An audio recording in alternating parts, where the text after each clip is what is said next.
आज के इस बदलते दौर में टेक्नोलॉजी ने इतनी तरक्की कर ली है कि धीरे धीरे मानव अपनी ज़रूरतों के लिए, अपने जीवन को आरामदायक बनाने के लिए टेक्नोलॉजी पर निर्भर होता जा रहा है। या यूँ कहें कि आज की इस भागदौड़ भरी जिंदगी में टेक्नोलॉजी हमारे जीवन को पूर्ण रूप से बदल रही है। यह हमारे जीवन का एक अभिन्न अंग बन चुकी है। पिछले कुछ दशकों में नई नई टेक्निकें इजाद हुई हैं, जैसे virtual home assistant, smart home, self driving car, chat GPT, AI tools.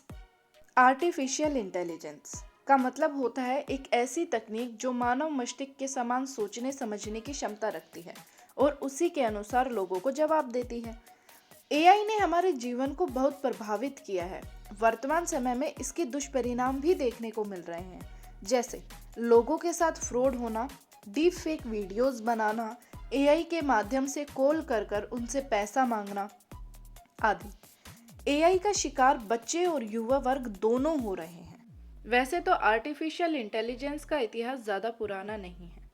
1955 में एलियन न्यूवेल और हर्बर्ट ए सिमोन ने सबसे पहले आर्टिफिशियल इंटेलिजेंस का प्रोग्राम विकसित किया था। इस प्रोग्राम का नाम लॉजिक थ्योरिस्ट रखा गया।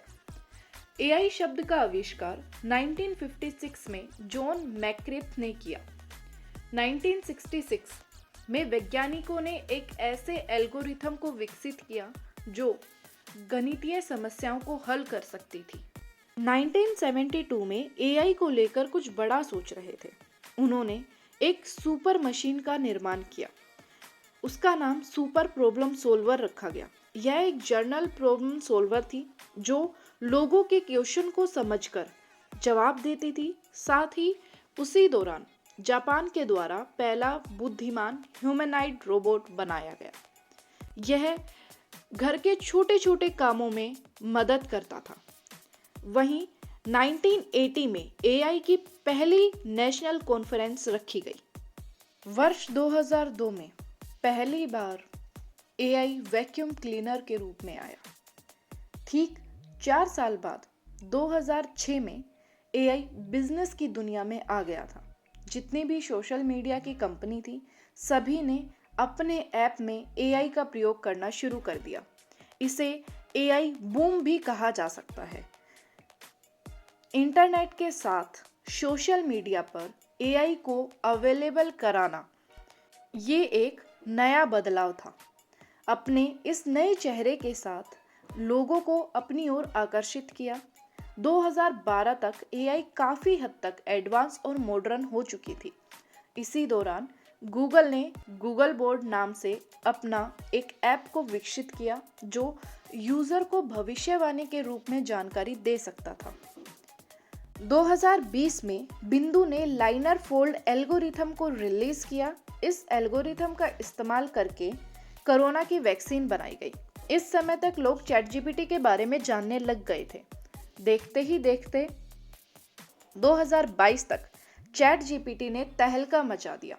चैट जीपीटी को एआई का नया रूप भी माना जा सकता है। इस नए रूप से पहले अभी तक लोग फोटोशॉप का इस्तेमाल करके असली दिखने वाली फर्जी फोटोज बनाते थे, परंतु इसमें घंटों का समय लगता था। अब एआई की मदद से यह काम सेकंड्स में किया जा सकता है। अगर मैं कहूँ कि मुझे लॉर्ड हनुमान जी की हवा में उड़ते हुए की पेंटिंग चाहिए, तो मुझे कुछ ही सेकंड्स में अलग अलग प्रकार की फोटोज मिल जाएंगी। मार्वल जैसी कंपनी एआई का इस्तेमाल अपने टीवी शोज में कर रही है। वहीं अमेज़न जैसी कंपनी कहती है कि वो एआई का इस्तेमाल किताब लिखने में करेंगी।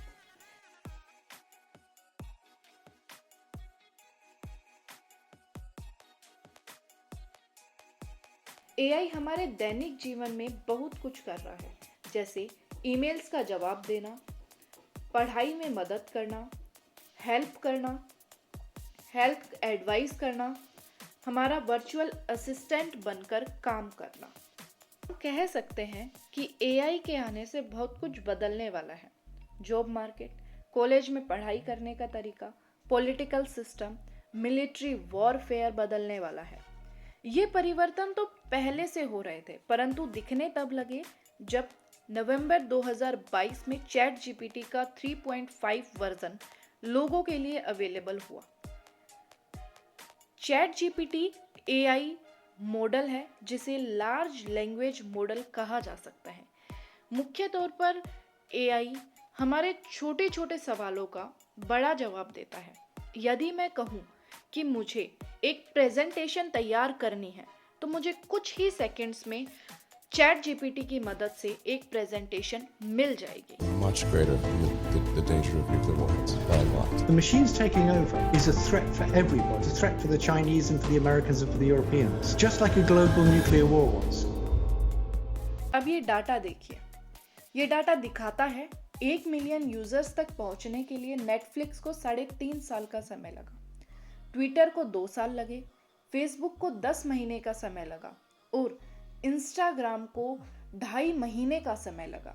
वहीं चैट जीपीटी को सिर्फ 5 दिन का समय लगा। एआई टेक्नोलॉजी इतनी प्रभावी थी कि बड़ी बड़ी कंपनी ने अपने खुद के एआई चैटबॉक्स लॉन्च किए। गूगल ने अपना गूगल बोर्ड लॉन्च किया, माइक्रोसॉफ्ट ने अपना बीइंग एआई लॉन्च किया। साथ ही ओपन एआई और माइक्रोसॉफ्ट एक पार्टनरशिप में काम कर रहे हैं। वहीं स्नैपचैट ने अपना माई एआई लॉन्च किया। वैसे ही एयर इंडिया ने अनाउंस किया है कि वो जल्द ही एआई का यूज़ करने वाली है। अब सवाल ये उठता है कि यह टेक्नोलॉजी इतनी ही हेल्पफुल है तो बड़े बड़े लोग जैसे इलॉन मस्क ने ये क्यों कहा कि हमें एआई के डेवलपमेंट को कम कर देना चाहिए। Musk and hundreds of influential names, including Apple co-founder Steve Wozniak, are calling for a pause in experiments, saying AI poses a dramatic risk to society unless there's proper oversight. I think we need to regulate AI safety, frankly, because it is, I think, actually a bigger risk to society than cars or planes or medicine. इससे कहीं ना कहीं यह तो साबित होता है कि एआई जितनी हेल्पफुल है उतनी ही खतरनाक भी है। अब सबसे पहले खतरा जॉब को लेकर है। लोगों को यह लगता है कि एआई के आने से उनकी नौकरी ना चली जाए और यह खतरा सिर्फ एक सेक्टर को नहीं बल्कि हर सेक्टर में है। जैसे logo design, graphic designer, musician जैसे क्रिएटिव काम करने वाले लोगों की भी नौकरी खतरे में है। अब म्यूज़िक की बात करें तो यह देखिए, आपको म्यूज़िक मॉडल में लिखना है कि मुझे बेला गाना सुनना है जो सिर्फ गिटार पे होगा, ड्रम पे होगा या इस ट्यून का इस्तेमाल करके मुझे यह ट्यून सुननी है। आपको विद इन सेकेंड्स वो गाना सुनने को मिल जाएगा। वर्ल्ड इकोनॉमिक फोरम की एक रिपोर्ट के अनुसार यह बताया गया है कि 2025 तक 85 मिलियन नौकरियां गायब हो जाएंगी। इसी रिपोर्ट में यह भी बताया गया है कि आने वाले समय में 97 मिलियन जॉब्स मिलेंगी। इसलिए यह कहा भी गया है कि AI won't take your job, but a person knowing AI will। इसका मतलब AI आपकी जॉब नहीं खाएगी, पर हाँ, वो व्यक्ति आपकी जॉब जरूर खाएगा जिसको AI चलाना आता है। AI आने वाले समय में एक नया स्टैंडर्ड बन जाएगा। AI कहीं ना कहीं हमारी प्राइवेसी को भी खत्म कर रहा है। चैट जीपीटी ने बहुत सारे कामों को आसान कर दिया है। इस तकनीक का सबसे ज़्यादा लाभ और हानि विद्यार्थियों को हो रही है। आजकल के विद्यार्थी मेहनत करने की बजाय चैट जीपीटी का माध्यम से अपना काम कर लेते हैं। इससे उन्हें न तो कुछ सीखने को मिलता है और न ही याद रहता है। ज़रूरत से अधिक तकनीक पर निर्भरता मनुष्य के लिए खतरा साबित हो सकती है। हमें तकनीक का इस्तेमाल पर नियंत्रण करने की आवश्यकता है। सरकार को तकनीक के प्रभावों को समय समय पर जांचना चाहिए।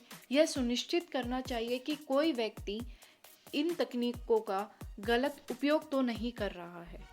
विद्यार्थियों के लिए कुछ नियम बनाने चाहिए कि किस तरीके से इन तकनीकों का इस्तेमाल किया जाए।